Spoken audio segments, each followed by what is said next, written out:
کہ ہمارے یہاں طلباء کو 60-70 طلباء بھی لے گئے یہ قیدی جیلی یہ کہ فوجی حضرات، اور مجھے بھی لے گئے. تو جو بات میں آپ کو بتانے والا ہوں وہ لمحہ فکریہ ہے، لمحہ فکریہ ہے، لمحہ فکریہ ہے. ہم لوگوں کو ڈوب مرنا چاہیے، سمجھے؟ چونکہ اللہ کا احسان ہے، شاید جس طرح حدیث سے میرا شدھ بدھ ہے شاید آپ کے بزرگوں کا نہیں ہے. اس کی وجہ یہ ہے کہ ایک آدمی بخاری کا ایک حصہ پڑھا رہا ہے 50 سال سے پڑھا رہا ہے، یا 3 آدمی بخاری پڑھا رہے ہیں. تو میں نے بخاری حفظ 1417 میں نے بخاری حفظ کیا.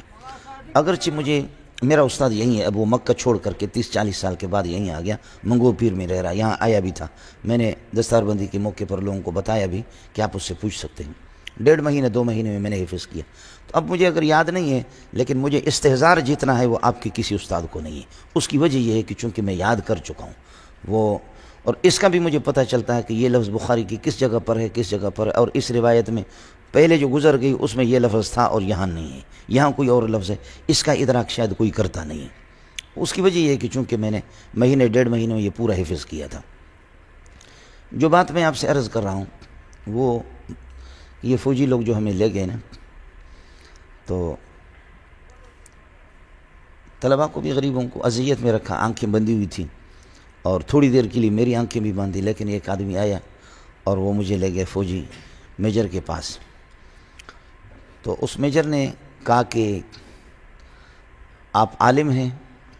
میں نے کہا میں ڈاکٹر ہوں.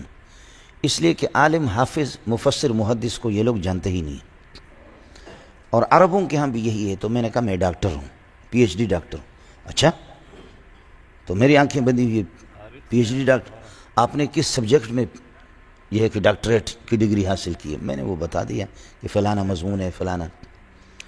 پھر کہنے لگے کہ آپ مدرسے میں کیا سبجیکٹ پڑھاتے ہیں؟ میں نے کہا میں ڈاکٹر بھی ہوں، حافظ بھی ہوں، عالم بھی ہوں، مفتی بھی ہوں، سمجھے؟ تو آپ کیا سبجیکٹ پڑھاتے ہیں؟ میں نے کہا صرف، نحو، منطق، بلاغت، فقہ، اصول فقہ، حدیث، اصول حدیث، تفسیر، اصول تفسیر، یہ سب میں پڑھا چکا ہوں، پڑھاتا ہوں. کہ یہ سب پڑھا رہے ہیں؟ میں نے کہا میں سب پڑھا چکا ہوں، اور میرے لیے کوئی نہیں ہے، 10-10 15-15 سبق میں پڑھا چکا ہوں. تو اس نے یہ کہا کہ اپنے فوجی سے کہ اس کی آنکھیں کھولو. انہوں نے میری آنکھیں کھولی. تو انہوں نے کہا کہ مولانا ہمارا اصول نہیں ہے کہ کسی کی آنکھیں کھولنا، لیکن یہ کہ ہم نے جو رپورٹ معلوم کی ہے، آپ لوگوں کی کوئی رپورٹ نہیں ہے اور کچھ بھی نہیں ہے. یہ جو رپورٹر ہے ہمارے، انہوں نے بہت غلط ہمیں گائیڈ کیا ہے. یہ پھر کہنے لگے کہ آپ تفسیر بھی پڑھاتے ہیں؟ میں نے کہا تفسیر، حدیث میں سب پڑھاتا ہوں، پڑھا چکا ہوں. تو کہنے لگے کہ اصل تفاسیر دیکھیے لاکھوں کی تعداد. ہاں، پہلی بات انہوں نے کہا کہ تفسیریں کتنی ہیں کل؟ میں نے کہا آج سے 22-23 سال پہلے جو سروے ہوا تھا، جو تحقیق ہو گئی، وہ یہ ہے کہ اس وقت 2.5 لاکھ تفسیریں تھیں، اور اب یہ ہے کہ 3 لاکھ تک تقریباً پہنچی ہوئی ہیں. کہا ویری گڈ. پھر کہنے لگے کہ کتنی زبانوں میں؟ میں نے کہا 700 زبان. Very good. ویری گڈ کہتے، پتہ نہیں کیا کہتے، ویری گڈ. پھر کہنے لگے کہ اصل تفاسیر کیا ہے؟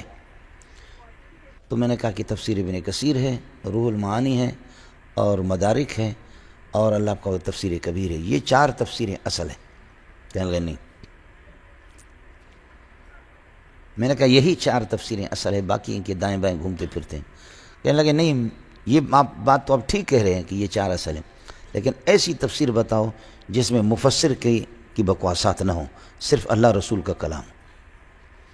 اور تفسیر القرآن بالقرآن ہو یا تفسیر القرآن بالحدیث ہو، مفسر کی تحریفات اس میں داخل نہ ہوں، اور مفسر کی زبان نہیں چاہیے، ہمیں چاہیے اللہ رسول. اس بارے میں کوئی تفسیر؟ میں نے کہا تفسیر ابن کثیر ہے صرف. کہا ویری گڈ.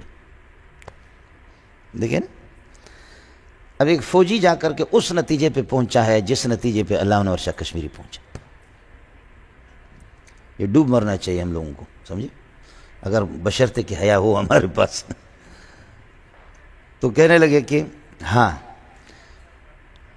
کہنے لگے کہ مولانا واہ، لیکن میں نے اس تفسیر ابن کثیر کا بالاستیعاب 3 مرتبہ مطالعہ کیا، لفظ بلفظ مطالعہ کیا. میں نے کہا آپ نے عربی پڑھی ہے؟ کہا کہ نہیں. میں نے کہا اردو ترجمے کا آپ نے مطالعہ کیا ہوگا؟ کہا ہاں. میں نے کہا کہ کس ترجمے کا؟ جوناگڑی کی ترجمہ کا؟ کہا.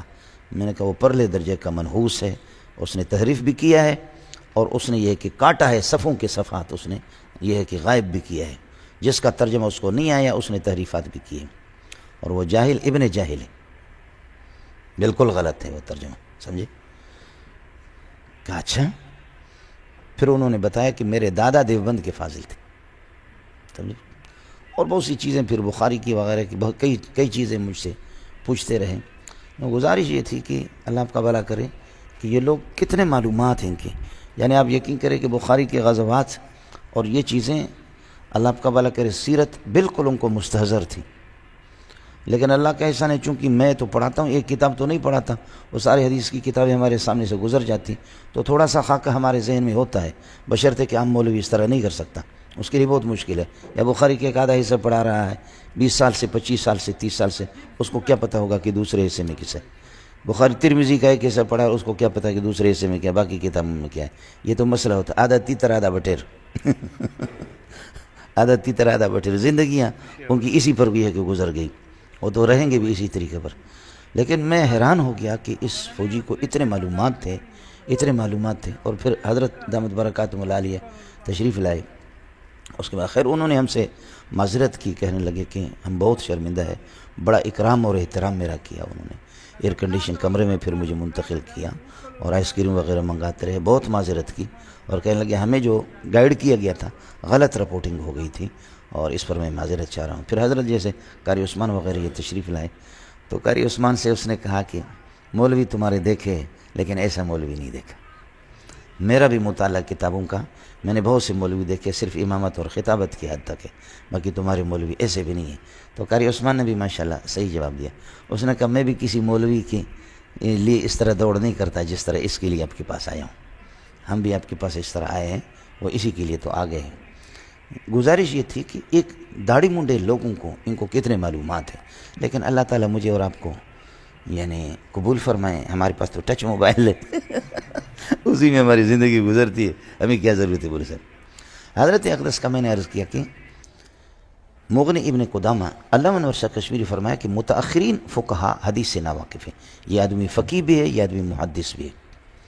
اس کی کتاب قواعد الفقہ بھی ہے ابن قدامہ کی، ان کی کتاب اللہ آپ کا بھلا کرے ایمانیات میں بھی ہے، اعتقادیات میں، اور حضرت کی ایک کتاب ہے حوار مال اشعری، ایک اس کا حوار ہے اشاعرہ اور ماتریدیہ کے ساتھ، وہ مستقل ایک کتاب یہ کہ چھپی ہے، اور یہ روضۃ الناظر و جنت المناظر یہ بھی حضرت کی ہے ابن قدامہ رحمۃ اللہ علیہ کی۔